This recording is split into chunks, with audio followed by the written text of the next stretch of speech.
No. It's not working. John, go up on your. We have some new technology. And I'll just raise my voice. Can you hear me now? Yes. All right. Good morning, and thank you for coming to today's World Migratory Bird Day celebration presented by the Bird City Algoma Committee. I'm Kathy Pavitt. I'm a member of the committee. The Bird City Algoma Committee works with the City of Algoma and other community groups to annually meet the requirements that earn Bird City with... I get it. I think John cut me off. And I'll use my outside voice. That annually earn the City of Algoma Bird City, Wisconsin recognition. Offering a World Migratory Bird Day celebration is one of those requirements. Please stop at our table near the entrance to the gym for more information and to sign up to get our news. Donations are appreciated to support this free community event. And there's a sheet at the back of the room. If you have an idea for a future program, please note it there. We really like to get new ideas for next year. Our first program of the day is Birds Aquatic Habitat, presented by award-winning Algoma photographer John Walch. John Walch's love for nature started early when he was a kid living in rural De Pere. After a 15-year career as a professional photographer, he changed course and set his camera aside to help preserve the marine environment. Specializing in coral reef restoration and relocation has taken John around the globe. John and his wife Kermit moved to Algoma in 2017. Both of them, I'm happy to say, are part of the Bird City Algoma Committee. John also serves on the Bird City, Wisconsin Steering Committee, so we have a representative statewide as well as locally. His interest in photography was rekindled after moving back to Wisconsin and again being inspired by the natural beauty and diversity of birds around Kewaunee County, especially Algoma. Now I'm sure you will be inspired by John's amazing photographic record of the beauty of nature in and around our community. Take it away, John.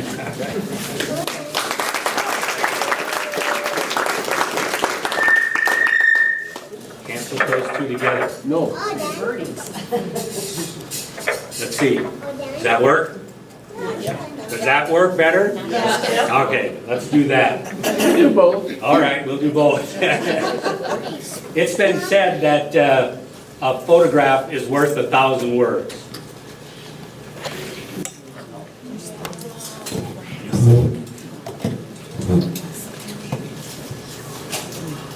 That one.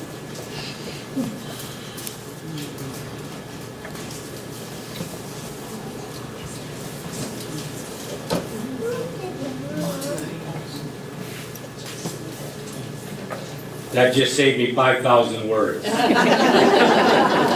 Thanks for coming. No. So welcome to the World Migratory Bird Day. It's we're celebrating it here, but it's also being celebrated all over the world. So we're part of a global focus this year on the importance of water to the migrating birds. So like these pelicans that come through, the swans that you just saw, they'll spend about a week here for a little R&R and refuel, but the pelicans now are sticking around. So 15 years ago, they weren't even here. So fresh, non-polluted salt water is necessary for the survival of all living organisms. We all know that, right? But it's also, if you live in the Algoma area, it might be survival for you financially as well. So the charter fishers and everybody else that uses the lake, all of our tourism industry is built around having good non-polluted water. The birds are an indicator of the environment. There are canaries in the coal mine, if you know that term. They used to take canaries in the coal mines to check for the gas, and if the bird died, it wasn't safe. Same thing. If the bird dies, the water's not good. Over 50% of our birds population in Wisconsin are migratory birds. And they rely on the aquatic ecosystems that they picked out for themselves. These ecosystems include the rivers. This is the Anape River, right where it makes the bend just before it heads out to the lake. Next to Olson Park. The inland lakes, which around here include East and West Alaska Lake and Crohn's Lake, are probably the three biggest in the area. The Great Lakes, you'll find these Caspian terns, we were just talking about this earlier, along with all the shorebirds, the gulls and stuff, all hunting along the Great Lake shorelines, especially Lake Michigan. And this is a IBA, not IPA, too early in the morning for that. This is an IBA, an important bird area. It's just been designated as part of the IBA. And it runs from Door County down to Mamaroneck, Marquette. So marshes are important ecosystems. This little green heron actually was born and raised and just fledged. You can still see it's down on its head there. And the great egrets. I don't know, did Carl show up? There he is. All right, a shout out to my friend Carl, who actually steered me in the right direction to find this swamp. And Carl's out every day. If you want to see some of his pictures, they're being shown at the in the corner on the video over there. Carl's out every day, and he's an inspiration to me when he sends his pictures to me. Oh, you saw this, you saw that. So I hope that my photographs inspire you all to get out and enjoy nature as much as Carl does and almost as much as I do. The streams, this wood duck was photographed in a little stream. Lucky conditions, doesn't happen often, but the ponds were froze over with a little bit of shell ice, so the birds were actually narrowed down to a very small stream of flowing water. And I actually saw 7 pairs of wood ducks that morning in one spot. Very lucky. So the habitat, their aquatic ecosystem habitat, provides shelter. This was taken at Olson Park, if you don't recognize it, without the snow there. And the habitat also provides food. This is another one of my spots I learned of from Carl. It's on the Anape Trail, and it's a little small pond. And a place to nest and raise their young. The cranes are actually nested for the first time there last year, and they're back again this year. Great blue herons. This rookery is in a swamp, which makes it very difficult to get to, as well as a lake nearby, so that they can get plenty of food. Because how many, back it up if I can. Oh, I did. Now back up again. So let's see. How many do you see? There's 5. See the one down at the very bottom? And 5 mouths to feed are a lot, especially since great blue herons stick around until they can fly. So they're feeding them for a lot longer than all the other bird parents.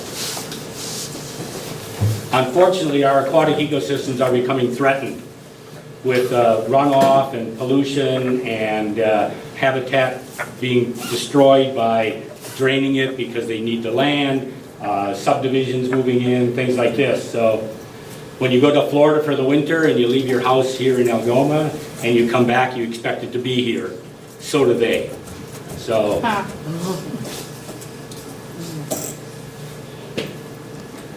Not all of our birds are migratory birds. Chickadees stick around, and some of them come back way too soon. So for birds that actually have to feed off of insects and grubs, and is this mic working at all? A little bit? Okay. So, you know, when you get a coat of snow, it's slim pickings for these cranes. The trumpeter and tundra swans, You know the difference between the two? They're really difficult to tell, but that little yellow dot by the eye is the only difference between the two to speak of. And they will migrate through and take into the flooded fields as well as along the Anape River. And this is the very rare limo swan, has 4 wheels. This is what happens when a telephoto lens stacks things up a little bit as they're coming in. Belted kingfisher, that's the only species of kingfishers that we get around here, but they definitely need the habitat of the marshlands and the aquatic ecosystem. Naturally, the waterfowl and shorebirds all need good habitat within the marshes and waterways. There's 2 things unusual about this picture. One is, I'll tell you, it was taken 2 weeks ago, which it looks like it was taken in the fall. Anybody else figure out the other one? There's only 1 female. You see her? They do. All right, and Bonaparte's gull. This is actually surfing out on Crescent Beach. Do you see? Did you notice them this year? There's a pile of them this year on the shorelines here. What they're eating is they're eating the mayflies.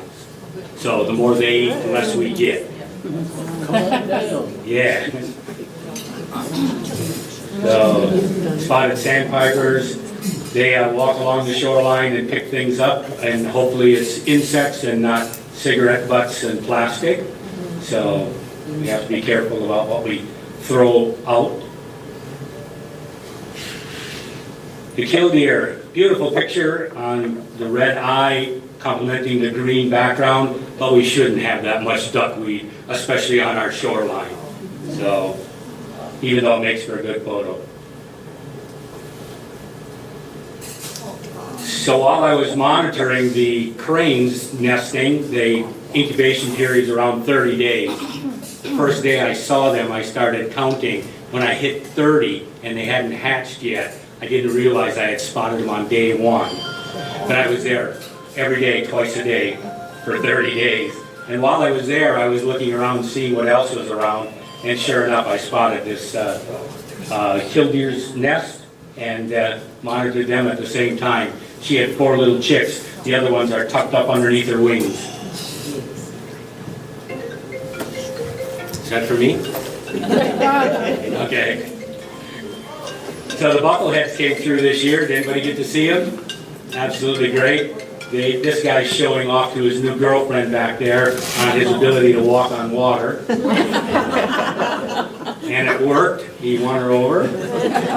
They swam away, and shortly thereafter they flew off to nicer areas, I guess. Less people around. So this is the first long-tailed duck I ever saw. Oh, there it is. They duck under pretty quick. So this male was right here in the harbor, and so excited to see it.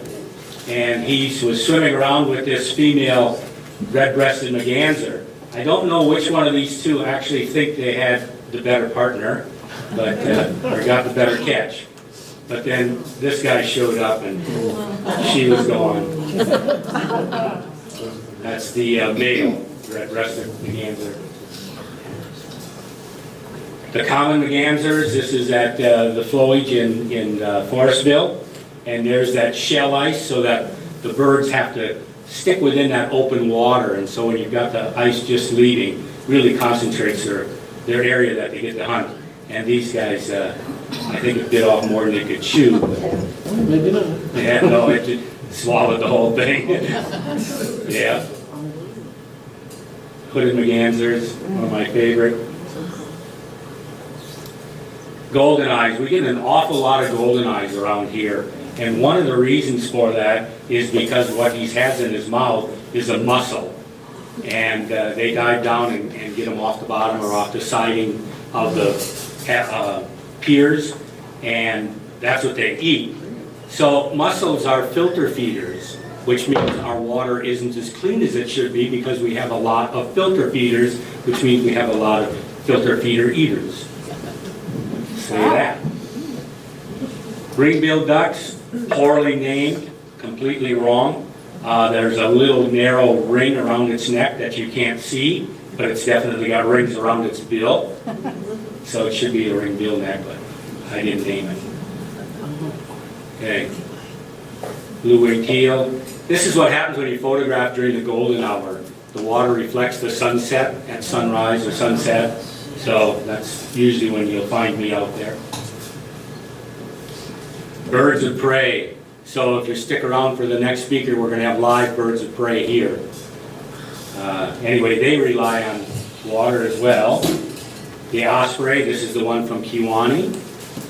That nest was taken down by the power line people last year, and I was a little disappointed, but they put 3 different nesting platforms up on 3 other ones, and this year it's being used, so they're back. Matter of fact, I think the next picture, yeah, this is the next picture of this year's taken a couple of weeks ago, and she's bringing the worker bee there. As he's building the nest, she brought him lunch. Bald eagles, we have many nesting pairs around here. If you're fortunate enough to know where they are, there are, I think, 6 nesting sites. And this was taken out my backyard as they fly by the lake in the middle of a snowstorm. Fly the friendly skies of Algoma, right? Not so friendly for the red-tailed hawk when the crows are around. They attack pretty good. And if you're in the right place at the right time, they'll come close. So the marsh hawk or the northern harrier, these guys are pretty cool. They have that little white rump on the back. If you can't tell them apart, that's pretty obvious. As you'll see when they fly. But they also hunt like the owl does, and you'll see that in a minute, by sight and sound. So, great eyesight. Merlins. They're really fun to look at, fun to photograph, except when they hang around your bird feeders too long. All your other ones disappear. This is the barn owl. It's got that beautiful heart-shaped face, but night vision is unbelievably good. But they also hunt mostly by sound, and they hunt in the dark. The Cooper's hawk, this one hung around a little too long in my area, and so I shared them with the rest of Algoma. I had heard from other people they all had a Cooper's hawk this year. I think it's this one, and he was successful in raising an immature, and showed them the good hunting spots, my yard. All right, for you game bird hunters, you need to make sure that we have good aquatic habitat for them as well. Ruffed grouse. How many have seen this, a woodcock? Have you watched them walk? Oh, yeah. Man, it is a trip, let me tell you. My wife and I sat and watched this one. We had a blizzard April 1st, right? Remember when Mother Nature fooled us with this little whiteout? Well, this was in our yard, and this little whiteout. Yeah, very lucky. And it came walking through. I'm not going to do it. Anyway, it's very, very cool. Oh, my God. Yeah, the wild turkeys, a lot of those around. Songbirds. So the red-winged blackbird is really the sign that spring is on its way, and the males come first. They establish a territory before the females come. So I say that spring isn't here until you see a female red-winged blackbird, and they are now here. So the reason we get so many in this area and the diversity of birds that we get is because we have these beautiful lake flies that have started hatching now. As of a couple days ago, and as you can see, they eat them. Yeah, exactly. We found a new use for the masks. Their COVID masks are now have another use. So this American redstart, we had a pair of them that stuck around all last year, and I haven't seen them yet back this year yet. So. This is the male and this is the female.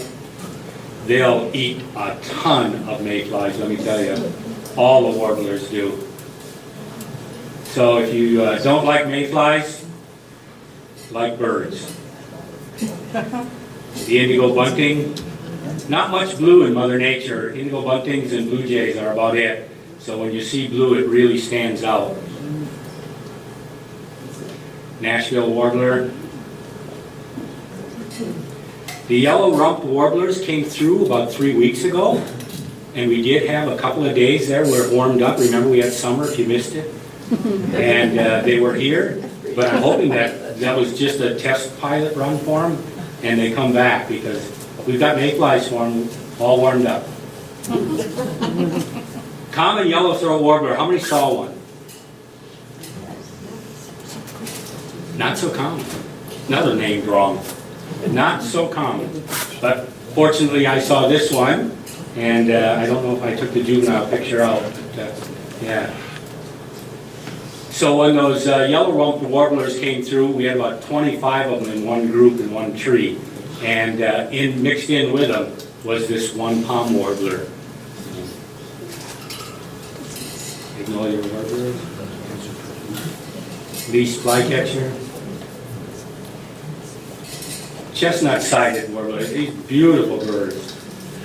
And you can tell the time of the year that it is. It's right around now that they're coming through, because the buds of the thorn apple tree are just starting.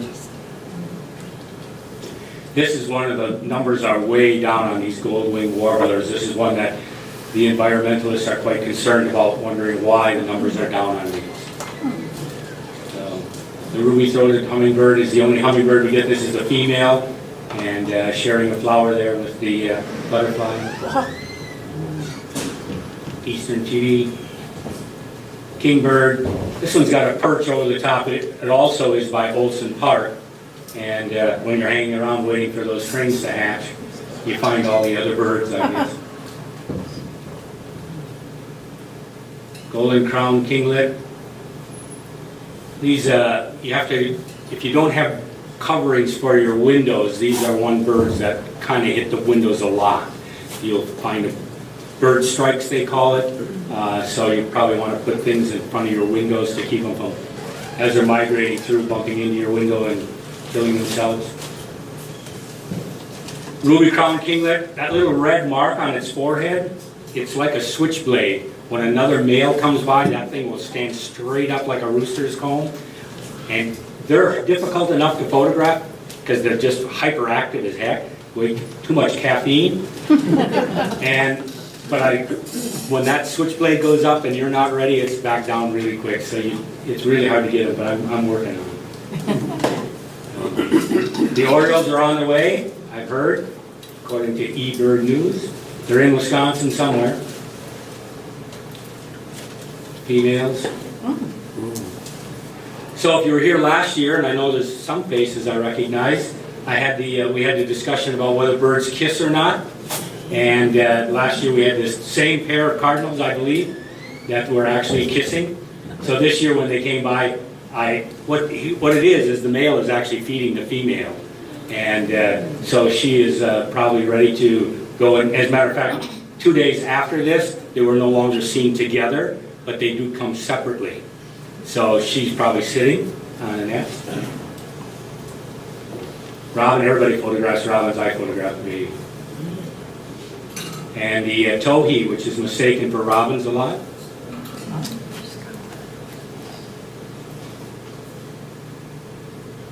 Nuthatchers. We have two different kinds, red-breasted and the white. The dark-eyed junco. This bird, as much as I love it, I don't like to see it because it tells you that it's going to snow. They call it the snowbird because it comes when the snow, and then when it's gone, the snow is done. They just left. So that's the male. I named the picture 50 Shades of Gray. And this is the female, 50 Shades of Brown. How many saw red poles this year? Very, very few. Last year we had a bumper crop. Man, hundreds of them. This year, very, very few of them. And house finches, a lot of them this year. and they stick around, so beautiful. Sparrows, I don't know how many sparrows there are. There's a ton of them. White-crowned sparrow.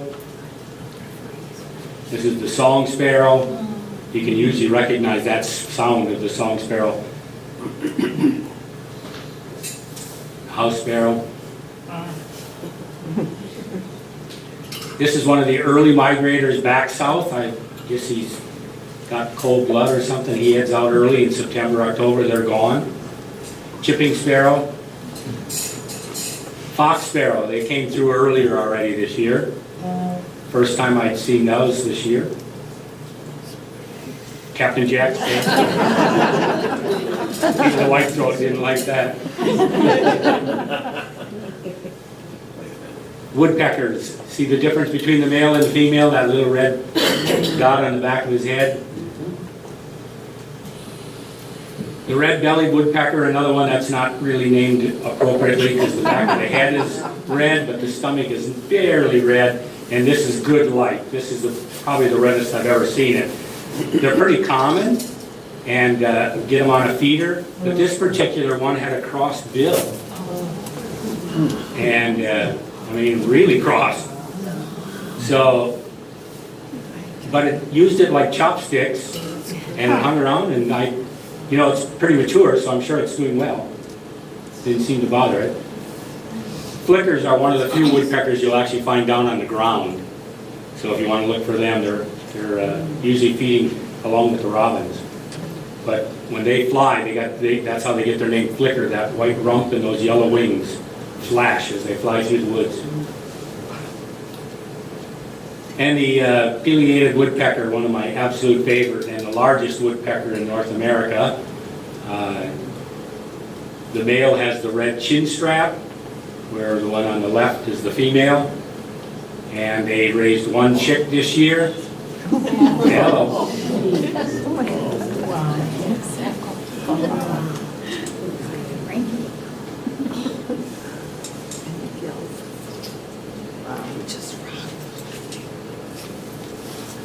So respect our water and help our birds. Hopefully by now I've inspired this question, what can I do? Are you all asking that question? What can I do? Okay, so this is Crescent Beach at sunrise. And as you know, Lake Michigan is a freshwater lake, right? When you use that ice melt to the sidewalks, you don't need as much as you think you do. And whatever you put on the sidewalks is going to end up in the lake through the storm drains and just wherever you put it, it's going to end up in our lake. Eventually we're going to become a saltwater lake if you don't cut back. There's if you check with some of the people from Friends of Crescent Beach, they'll show you a cup to use to measure how much you actually need. So, or run down Kathy, she's around, and she'll help you out with that. That's one of the things you can do, cut back on how much salt we use. It's good for the heart. Rubbish. Too much time in New Zealand, I guess we call it garbage here. Anyway, whatever you throw out ends up down the storm drains, through the storm drains, out into or on our beaches. So be careful of what you throw away. Lawn care. Jennifer's going to talk about that at 12:30 this afternoon. She'll tell you how to make your lawns more bird habitat friendly, but do the birds a favor, do yourself a favor, and don't use as much fertilizer. Cut back on how big your lawns are. You don't have to be mowing your lawns all summer that way. Or you can volunteer for Friends of Crescent Beach or Bird City. And you always want to practice ethical birding. The snowy owls they come, we're Florida for them. They come south from the Arctic Circle, from the tundra, and they come here for the winter because we're warmer and we have a little more food for them. So when they come down, they're not used to people. You can walk right up to them. But if they've been sitting on that fence post for 15 hours waiting for a mouse and you scare it away just before the mouse comes, you got a starving bird. So you want to respect not just snowy owls, but all birds. You want to keep your distance. Looks like I'm on top of them. I have a very long lens. Since 1970, over 30% of our birds have declined. It's a sad statistic, but when you think about it, and we look at The pelicans now, 15 years ago, we never had them. And the Fox River got cleaned up, the mouth of the bay got cleaned up. And so in some respects, we're gaining, and in others, we're losing a little bit. But remember, we share these, the earth with birds. These fishermen shared that space with the crane as they went by. And fortunately, it didn't scare her off the nest, and they both hatched. So what we didn't talk about this year is my favorite subject, and that's bird photography. So if you want to learn more about bird photography, next week Saturday, I'm going to have 4 spots in the afternoon. The AM spots are already filled, but if you would like to go birding or go out and improve your photography and spend a couple hours with me next week Saturday afternoon, the spots are available. There's 4 of them. There's a fee for it. There's a sign-up sheet outside if you're interested in it, and 100% of the fee goes to supporting Friends of Crescent Beach. And Bird City. That's it. Thank you. Any questions? Really? Yes, you. Yep. Okay. Why, looking at the sparrow, how come so many of those birds get to share the last name the same? They're all Jack's kids. Is it a song or is it something, they all look so different? Yeah, you have to talk to the scientist that named them. Okay. Yeah. Mr. Sparrow. Yeah, Mr. Sparrow. You have an arsenal of lenses. What's your favorite go-to lens for birding? Yeah, 200 to 500 zoom. Yeah, on a full frame 35. Full frame. Full frame, yeah. So if I put that on a crop sensor, it'd be about a 800. So Okay. do most of it with that. All right. Thank you. Yep. Beautiful. Thanks. From a fellow photographer. Is that barn all in this area? It was in Bay Beach. Bay Beach Wildlife Sanctuary. Yep, Wild or in in the cage. That's the only one, but it's such a pretty face, I just had to include it. They could live here, but I've never seen one here. Yeah. And with the number of barns falling down, everyone I go by, I keep my fingers crossed, hoping to see them. They have to be around. But Yeah, but I've never seen. Carl, have you ever seen one? Nope. No. Anything else? You do. Yeah. because I'm an idiot and arrived 5 minutes late, is anyone taping this session that I can see that later? Will that be available? On the website. Yes, thank you. Great. Well, thank you so much for coming.